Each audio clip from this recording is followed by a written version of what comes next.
Senhores, muito bem-vindo ao canal de Estudante de Áudio. Para aqueles que estão entrando aqui nesse canal pela sua primeira vez, meu nome é Jorge Esteves, estudante de áudio e produtor há 32 anos. A finalidade desse canal foi compartilhar essa minha experiência durante esses anos a todos aqueles que querem estudar o áudio ou estão entrando para esse mundo maravilhoso do áudio. Nesse vídeo de hoje é a resposta, senhor, de vários e-mails que estão me enviando, me perguntando: Jorge, qual é a melhor interface para um home studio? Para acabar com as dúvidas de uma vez por todas, como eu já falei, esse canal pertence a vocês, então vamos falar hoje sobre qual a melhor interface para o home studio. Como disse, esse canal é para vocês. Eu fiz esse canal para compartilhar a minha experiência de acordo com o que vocês querem, vocês que são o diretor desse canal. Então eu vou indo conforme vou recebendo e-mail. Então tem 10 e-mails pedindo para eu falar de uma coisa, eu falo. Se tem 20 para falar em outro, eu vou estar sempre dando prioridade àquela quantidade maior de e-mail e de dúvidas. E como é essa de hoje, podia estar falando de técnica de voz, técnica de instrumento, mas como teve muito falando sobre essa pergunta, então vamos fechar assim, não vai existir mais essa dúvida. E por isso eu parei com os outros lá, mas não parei, a gente vai dando prosseguimento conforme vocês foram me dirigindo. Então, para nós falarmos sobre um equipamento para o home studio, vamos imaginar agora nós entrando num grande estúdio, um estúdio top. E a primeira coisa que nós vamos se deparar é com a mesa digital, tal como tem aí nessa foto. E uma infinidade de equipamento para compressão, equalização, limiter, gate, etc, e etc. E a pergunta que você vai me fazer: Jorge, qual a razão desse mar de equipamento? E a resposta, ela é muito simples: facilidade. Mas aí você vai me perguntar: Jorge, facilidade? Que sentido? Para uma melhor compreensão, senhores, vamos isolar os equipamentos e vamos nos concentrar apenas na mesa digital. Senhores, eu aqui não vou entrar no mérito de uma mesa top de linha de um grande estúdio, mas uma mesa de um estúdio de médio porte. E muitas delas usam a Studio Life 16.4.2, que é uma que hoje em dia está mais em conta no mercado, que é da Presonus. E a primeira coisa, senhores, com a mesa dessa, não vou nem botar as top de linha, mas uma mesa dessa, ela vai fazer por você o seguinte: ela vai fazer a medição técnica da sua técnica de som. E isso referente a corrigir problemas de feedback, problemas de frequência estacionária e tudo mais. Quer dizer, o som dela está saindo sempre limpo. Mas aí você vai perguntar: mas Jorge, nesses lugares já não foi feito uma correção acústica? Sim, mas chega a correção acústica, senhores, é uma coisa que essa mesa vai resolver pequenos problemas. Por exemplo, o cara chega um bando de músicos na sua técnica com a pulsão de case, e isso já vai mudar totalmente alguma coisa em relação àquela equalização feita de medição da sua sala de referência, da sua sala de audição. Essa mesa, ela tem um microfone embutido que ela capta o som externo da sua técnica e já corrige isso, saindo nos monitores já um som mais limpo. Ou seja, com essas correções. Por isso que você chega no estúdio de grande porte e lá o som é sempre lindo, maravilhoso, aquela coisa linda, E tu fala: poxa, no meu lá o som tá feio, apesar de eu ter feito muitas correções, ter feito ajuste, mas o som é feio. Porque os músicos vão chegando ali, senhores, já há mudança. O cara chega com aqueles case, dos instrumentos, vão colocando pelos cantos, e isso vai mudando totalmente a correlação daquilo que foi feito na correção na sala. Continuando. Outra coisa dessas mesas digital, outro aspecto importante, é que durante a gravação você já vai editando o áudio que está sendo gravado, e isso em tempo real. E assim, é lógico, o cliente vai apreciar, porque o som vai ficar mais gostoso por ser editado. Porque essas mesas, ela vem integrada com EQs de 4 bandas, compressores, limitadores, gate, efeito. Então, quer dizer, já te dá uma gama de possibilidades de facilidade que te ajuda muito com auxiliares, subgrupos, tem medições completas de LED, tem talkback, para você poder falar lá dentro com música que está lá do outro lado da técnica. Veja que há uma gama de situações que vai lhe ajudar muito, dando facilidade. Essa é a diferença entre nós, os mortais, e nisso o estúdio grande ganha em tempo, que o cara já vai editando ali. Muitas vezes, das edições já está sendo feita na própria gravação, que o áudio com isso já vai praticamente pré-editado. E outra coisa, essas mesas também, mesmo a Presonus, ela não é baratinha, não é 100, 200 reais, elas são caras. O que, como eu sempre já falei aqui, obriga ao operador dessa mesa realmente aprender a usá-la em sua operação, coisa que é mais difícil no home studio, que as pessoas, às vezes, pelo pouco investimento, como eu sempre falo, as pessoas não se preocupam em buscar reconhecimento. E nesse caso, é aquele caso que eu sempre falo, podemos imaginar dois carros, um totalmente automático e o outro manual. É lógico, se você quer chegar até um certo lugar com carro automático, tudo vai ser fácil, que você vai ter sensor eletrônico que vai te auxiliar e uma vários de fatores. Já no carro manual, você realmente tem que saber lidar com esse carro, porque tudo ali é feito de forma não digital, não tem nada para te ajudar. Essa é a diferença entre um grande estúdio e um home studio. Então, senhores, com tudo que eu falei sobre um grande estúdio e o home studio, os senhores têm que ter uma coisa na cabeça. O grande estúdio, ele tem por obrigação fazer, lógico, um som lindo, pela estrutura que auxilia no processo. Já o home studio é necessário muita técnica e conhecimento para deixar o som tão bom como o de um grande estúdio. E volto aqui à analogia dos carros. Se você tem um carro automático e um manual e tem que chegar a Fortaleza, sair do Rio a Fortaleza, todos os dois irão chegar. Sendo que um de uma forma mais tranquila, que tem um ar-condicionado, o cara não passa necessidade, as marchas já vem tudo automática, vai ser mais simples para o cara dirigir do carro automático. E o outro não, vai ter que realmente passar marcha no tempo certo, tudo certinho. Então, a diferença entre de um grande e um médio estúdio está numa coisa, conhecimento e o equipamento certo que nós vamos falar aqui agora. Deixando toda essa profundidade de lado, vamos realmente entrar no assunto. Senhores, aqui como é um canal de estudo e para uma melhor compreensão sobre o assunto, antes da gente entender sobre a interface, nós temos que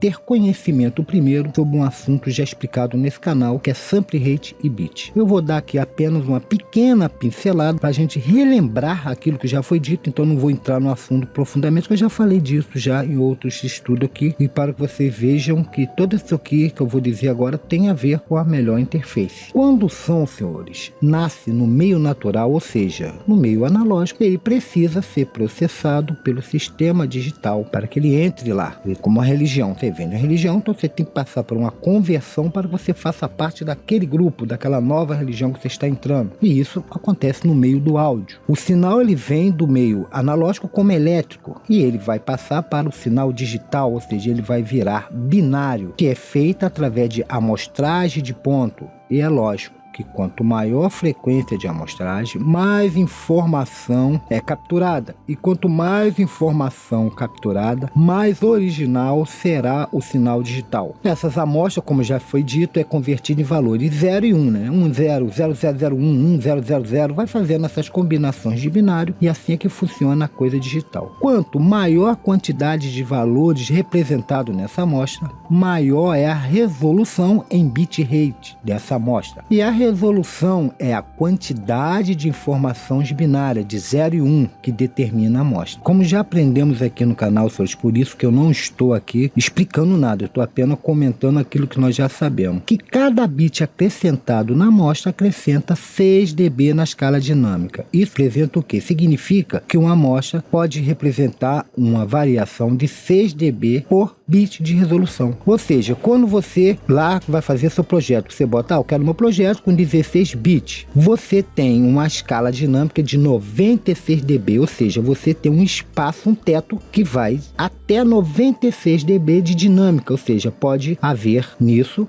flutuações de dinâmica para baixo e para cima até 96. Você tem uma gama muito grande, ou seja, a sua amostra será capaz de representar qualquer sinal de áudio que vá até 96 dB, vê que é um volume bastante excessivo. Resumindo, então, quanto maior o número de bits, melhor é para gravar sem distorção, sem creep. Aí você vai falar agora, Jorge, então eu cheguei à conclusão, melhor gravar com o maior número de sample rate possível. Nesse ponto, como nós já falamos, entrou a descoberta do grande cientista chamado de Nix, que após tanto tempo de teoria, de pesquisa, ele chegou à conclusão que o sample rate ideal deve ser sempre o dobro da frequência que deseja registrar. E aprendemos com o mesmo cientista que o ouvido humano é capaz de só perceber de 20 a 20 kHz. Bom, se é isso, então eu preciso de quê? De 40 kHz é o ideal para que eu possa capturar toda a informação necessária para ter um áudio com ótima qualidade. Mas você vai me perguntar, mas Jorge, mas lá não é... O nego não fala 40 mil, o nego fala 44.100. Por quê? Porque certas pessoas têm uma capacidade de ouvir um pouco a mais do que só os 20 kHz, ele vai a 22, traço alguma coisa. Então NIT, vendo isso, para essas pessoas não ficarem de fora, ele acrescentou esse 44, que vem depois, ponto 100. Esses 4.100 é justamente para essas pessoas terem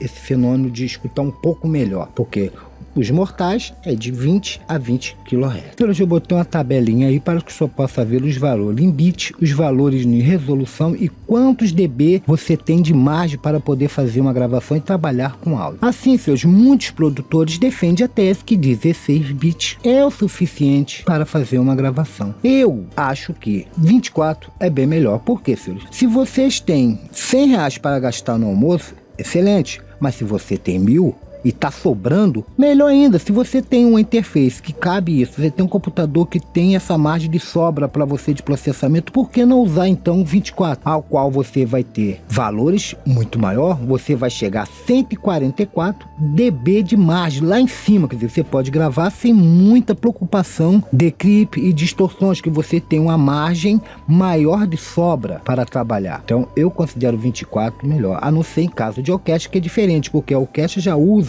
valores muito altos por causa da sua performance, porque ela vai às vezes de um simples sussurro na orquestra a um estrondo daqueles instrumentos que vem arrebentando. Então você realmente vai precisar de muita margem, porque quem grava orquestra já grava nessa situação, embora muitos hoje em dia até arrisca. E a segunda teoria, senhores, que se falam muito no meio dos produtores, é da fase de mixagem e masterização. Muitos engenheiros defendem a tese da necessidade de converter a mix gravada para 32 bits. Por quê? Os PC, eles trabalham sob um ponto flutuante de 32 bits. Com isso, você está trabalhando dentro dos logaritmos do PC, ou seja, não há sobra, ele trabalha de forma justa e não com logaritmo menos ou mais. Ou seja, ele trabalha com naturalidade nesses pontos flutuantes. E fora deles, ele explica que o processo será um pouco impreciso, e isso vai causar uma degradação do áudio, perdas e alguma distorção. E é lógico que no final, o processo final será sempre em 16 bits, que é o padrão no mercado. Mas na hora da edição nós estamos falando de mixagem e da masterização, só quando converte da masterização, você já vai fazer a conversão para já a master final, que é em 16 bits. Eles defendem essa tese. Isso aí vocês façam uma pesquisa e vejam o que é melhor para os senhores. A relação hoje aqui não é falar sobre bits, que nós já até falamos já, né? Falar sobre, até agora nem entramos, sobre interface. Senhores, não estranhem que muitos vão falar, pô, o assunto não é interface, o que você está falando tanto disso? Porque isso aqui vocês vão ver que está relacionado ao assunto de hoje. E a segunda coisa, para terminar, nós falamos de bits, a outra é o sample rate. Devemos, senhores, entender que 48 kHz surgiu como padrão de áudio para o formato de vídeo, por ser múltiplo exato de 8. E a engenharia de áudio concluiu que a diferença entre os dois formatos são imperceptíveis. Lógico, levando em conta o processo que seja feito isso, né? O equipamento que está sendo feito isso. Então, senhores, normalmente a escolha fica do sample rate por conta da finalidade do formato final do áudio a ser masterizado. Como nosso objetivo é gravar um CD, então o melhor é gravar em 44.100 kHz, o que é comum. Você já faz isso já no automático. Apenas lá os bits que você aumenta, não o sample rate. Porque a engenharia de áudio diz que isso dessas conversões deve ser evitada, por exemplo, para que funcione a contento sem que haja problemas de degradação do áudio, perdas, ele deveria ser feito entre múltiplos, ou seja, para 44.100 kHz seria 88.2 kHz, então seria muito alto para você realmente trabalhar. Isso é um vício que a gente acha que vou botar mais. Lá no bit, você botando em 24 é uma coisa. Aqui nós estamos falando de sample rate. Então sample rate sempre o mesmo formato. Bom, senhor, agora que já sabemos todo esse processo, vamos finalmente entrar no assunto: qual a melhor interface para um home studio? Muitos que me enviam essa pergunta e eu fico, senhores, sem saber o que responder. Por quê? Porque é uma questão que tem muitas variantes. E eu vou explicar isso agora. Então, às vezes fica chateada, porque eu falo, faça uma pesquisa, porque eu não sei. Eu preciso para fazer uma análise dessa forma, uma consultoria, eu teria que saber todo o processo que a pessoa pensa, o que ela espera, como eu vou explicar aqui agora. Por quê? Às vezes eu vou falar uma coisa e você vai ficar chateado, porque vai ficar com arrependimento. Pô, o Jorge mandou comprar isso aqui, mas não era bem isso. Poxa, eu descobri que não era. Então, vamos saber questões que é necessária que você saiba para comprar a melhor interface para o seu estúdio. A primeira pergunta, senhores, que vocês têm que fazer para si mesmo é: quantos instrumentos eu preciso gravar ao mesmo tempo? Porque quando a gente vamos iniciar um home studio, a primeira ideia que nós botamos na nossa cabeça é a seguinte: só vou gravar a voz, uma guitarrinha, um baixo e uma bateria virtual. Bom, senhores, nesse ponto é que devemos reformular essa pergunta. Quais são os clientes que eu pretendo alcançar? O grande vilão do home studio, senhores, na verdade, é só a bateria. E é também, segundo os técnicos, os produtores, que divide a linha tênue que divide o home studio do estúdio. Quando um estúdio começa a gravar a bateria, ele já é um estúdio. Quando não, ele é um home studio. Porque essa história de home studio, muito pensa assim, home studio é a palavra um estúdio em casa. Mas grandes estúdios que eu conheço aqui no Rio de Janeiro são feitos em casa. O camarada mora, às vezes, em cima e o estúdio é grandão embaixo. Eu já fui em vários grandes estúdios aqui que é assim. Então, esses estúdios é home studio? Não deixa de ser, mas é um estúdio profissional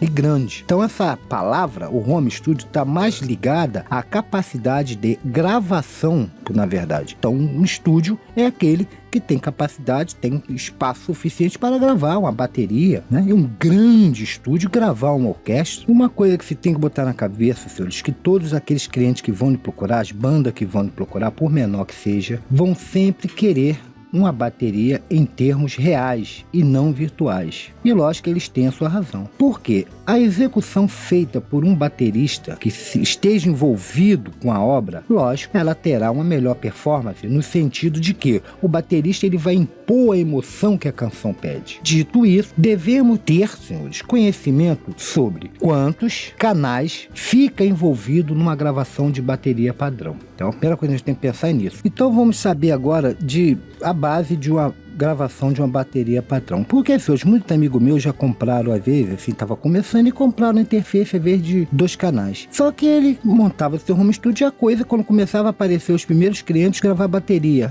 Mas aqui eu não gravo. O camarada já não queria ir embora. E falou, poxa, pra mim eu vou ter que comprar outra interface. E toda coisa, quando sai da loja, o material, quando sai da loja, ele tem um valor, ele tá novo. Você pode, às vezes, usar uma única vez, mas se você for vender, aquilo já não tem valor. Quem for comprar não vai querer dar o mesmo preço. E é sempre a metade ou menos do valor. E você acaba perdendo dinheiro. Então, antes de comprar a interface, pense bem. Às vezes, não. Você só quer como hobby. Você não quer trabalhar com isso. Você só quer gravar suas próprias composições. Às vezes, é só um violão, uma voz, usar bateria virtuais, tudo bem. Muitas músicas hoje em dia é feita assim, mas se você pensa em ter cliente, todo cliente, a maioria deles que passaram por mim, todos foram com baterias reais. Para se gravar uma bateria, senhores, existe no mercado kit, porque como eu falei, cada instrumento requer um microfone, até mesmo a voz. Muitos pensam que um microfone serve para todas as vozes. Não, isso não existe, um microfone universal. Todo microfone, ele tem uma curvatura gráfica de frequência a qual ele é perito. Uns são feitos para pegar instrumentos de sopro, tem microfone que é mais para vozes, mais grave, outro é para as vozes mais finas,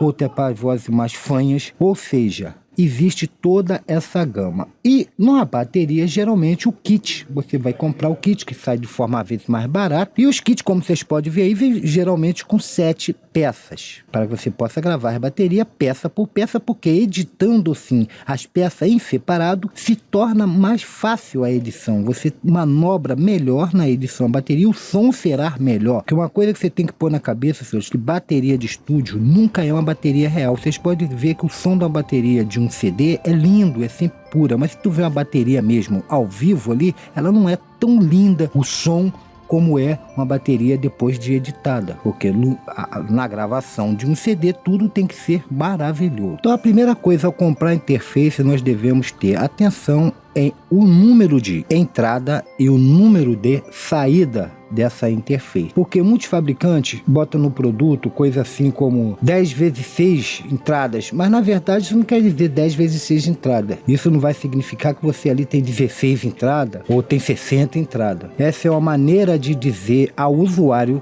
quantas conexões existe no produto, ou seja, quantos plugs, saídas e entradas existe, que às vezes tem saída ali que é para monitorar, ele conta tudo, saída realmente de entrada, às vezes só tem entrada e saída de monitoração, mas ele bota 10, a tem 10, não, que às vezes ela tem 2 saídas, 4 saídas, ele vai contando, ele botou 4, aí com mais 4 ele vai falar que é 8, mas não é. Então preste atenção quando for comprar realmente o que é na real são essas saídas, se são realmente 8, se são 10 saídas que ela tem e tem 10 entradas, se ela tem monitoração, 2 monitorações independentes ou não, ou é só uma monitoração, então há essa necessidade. E em relação a essas saídas, senhores, eu não digo só saída de monitoração, são saídas mesmo, porque às vezes você vai querer trabalhar, como muitos produtores gostam de trabalhar, o tal do SAMI analógico, ele gosta de gravar digital, aí vai ter que ter, por exemplo, você tem uma bateria, vai ter que ter no mínimo 8 saídas, para que essas 8 saídas direta saia da sua DAW, as 8 tracks, vá para o sistema analógico, retorne para gravar pelo sistema de entrada.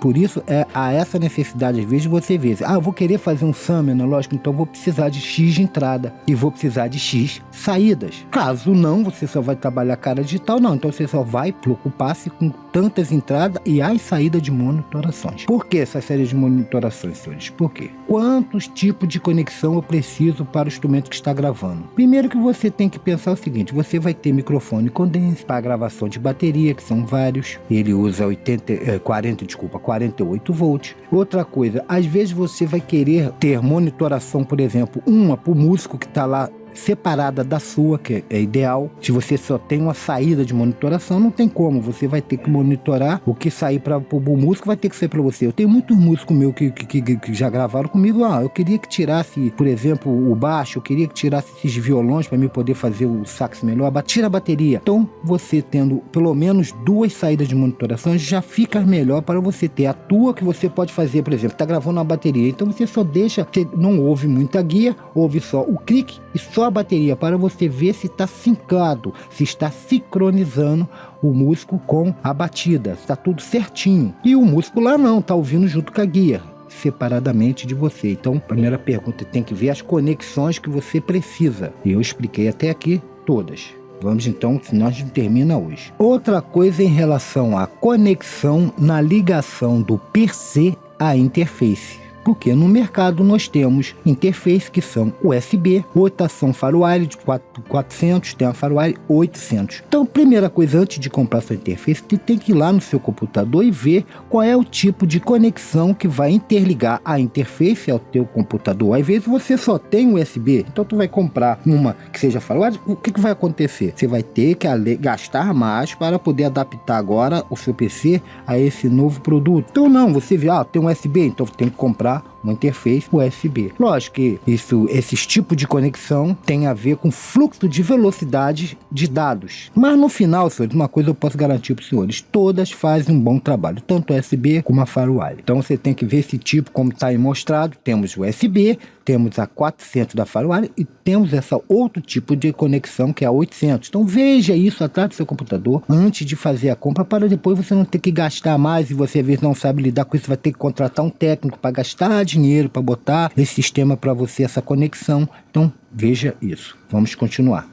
A outra questão, senhores, é com os dispositivos de conexões MIDI. Porque hoje em dia a maioria dos dispositivos MIDI já vem USB. Mas muitos têm aqueles, por exemplo, teclados como o da Roland do G1000, tem muitos teclados ou controladores antigos que usa ainda aquela porta MIDI. E se você quer trabalhar, então ao comprar sua interface, você tem esse material, você não vai perdê-lo. Ou ficar usando de artifício que acaba perdendo com isso, né, dados. Então, você tem que se preocupar em ver isso. Não, eu tenho um teclado antigo, eu quero trabalhar, por exemplo, criando ritmos de teclado direto na interface. Então, você vai precisar de uma interface que tenha uma entrada com esses tipos de conexões antiga MIDI. Porque se você for trabalhar só com coisa moderna, não, que os computadores hoje, todas elas têm milhões de portas USB e você vai trabalhar com a porta USB. Mas quem pretende trabalhar com, por exemplo, teclados ligados diretamente MIDI a MIDI, ou não quer comprar um controlador, usar um teclado grande, que é até melhor para trabalhar. Usando as porta-MIDI, tem que ter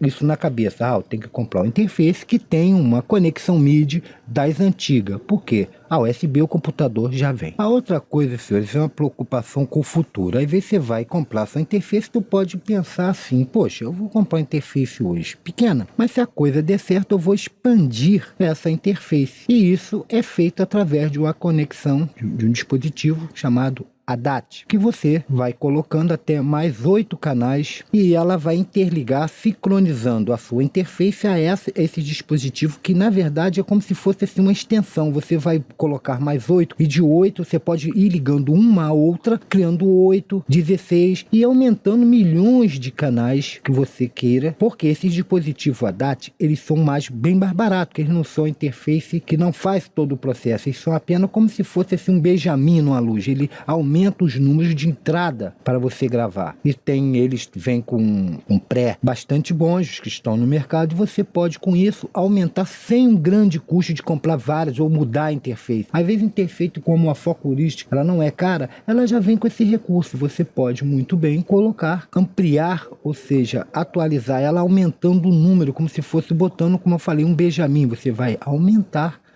o número de canais para suas gravações sem um custo maior. Então você tem que pensar, ou usar Tosklink, que usa também, que são padronizados com fibra ótica de ligação, que você pode fazer ligação ao invés de um som direto, ou SPDIF também, que é o outro método, que são 2 canais de SPDIF, que é para você botar um protocolo de transmissão digital entre aparelhos, né, estéreos. Então você pode pegar seu equipamento de som e ligar direto na interface. Quando você tem que gravar algo que vem de um aparelho de som, um gravador ou um disco, já não fica aquele negócio de ficar gravando, ele já entra direto pela interface, já tem lá o material, é tudo profissional. O cara bota o disco para mim, ele bota o disco lá, já cai direto na interface através do SPDIF. Veja esse lado, se você quer aumentar, tem que ter uma DAT, ou usar os 2 métodos, que é o Tosklink e o SPDIF. O SPDIF geralmente está vindo em todas as interfaces modernas. E senhores, se preocupa sempre com uma situação. Quando comprar sua interface, veja os prés. O que é o pré de uma interface? O pré nada mais é como se fosse uma bomba d'água. Ele aumenta o ganho de um sinal. E todo circuito eletrônico, senhores, ele gera um ruído, às vezes pequeno. Então você veja qual é o tipo de fabricação usado, porque se for uma fabricação ruim, antiga, isso vai causar muito ruído. Você vai ter gravações com muito ruído, que será ruim. Então veja que hoje no mercado temos pré-octane, são tecnologias que às vezes muitas delas são banhadas a ouro, os terminais, tudo isso para que você tenha uma conectividade ou um áudio mais puro, com menos ruído possível. Por quê? À medida que você aumenta o ganho, você está aumentando também o nível de ruído. E esse ruído às vezes é externo e da própria interface através do seu pré. Então preste atenção a esse porém. Bom, senhores, eu vou para terminar e fechar, que já estamos longo demais nessa história. Eu acho que com isso aqui já deu a ideia de como você comprar sua interface. Vocês estão vendo que depende muito da sua necessidade, eu não tenho como dizer. E por fim, senhores, eu vou falar de 2 últimos itens. Um é placa de som. Muita gente não quer comprar interface e prefere, às vezes, não tem dinheiro, usar placa de som. Se os senhores usarem uma placa de som, né, que é o Drive MME 32 bits, é possível, eu vou abrir aqui o sonar para que os senhores possam ver que é possível trabalhar, mas senhores, lógico que os senhores vai chegar a um ponto que vai dar sempre um probleminha de estalos, gargalos. Então o ideal é ter uma interface. Você trabalhar com a placa de áudio, sempre você terá latência, problema de latência do ponte, atrasos e outras coisas, por melhor que seja. Embora no mercado hoje tem muitas placas de sons que são compatíveis com Drive ASIC. Então se você for comprar uma placa de áudio, que às vezes as placas de áudio, a ver boa, é até melhor se comprar uma interface mais baratinha que seja, você lucra mais. Mas se você quiser trabalhar com placa de áudio, é possível. Eu vou abrir com o sonar e vocês vão ver que é possível. Os senhores notem que eu tô aqui com um arquivo aqui, um projeto, desculpa, bem complexo, bem grande, e estou usando, na verdade, a placa do meu computador. Vamos tocar.